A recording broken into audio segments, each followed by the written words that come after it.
গভীর স্থল নিম্নচাপের কারণে উপকূলে বৃষ্টিপাত, বঙ্গোপসাগর উত্তাল, পায়রা বন্দরে ৩ নম্বর সতর্ক সংকেত দেখাতে বলা হয়েছে।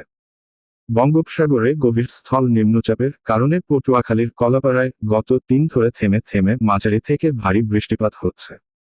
শুক্রবার সকাল ৯টা থেকে আজ শনিবার সকাল ৯টা পর্যন্ত ২৪ ঘন্টায় জেলায় ৬০ মিলিমিটার বৃষ্টিপাত রেকর্ড করেছে আবহাওয়া অফিস। এতে জনজীবনে স্থবিরতা নেমে এসেছে। ভোগান্তিতে পড়েছে খেটে খাওয়া সাধারণ মানুষ।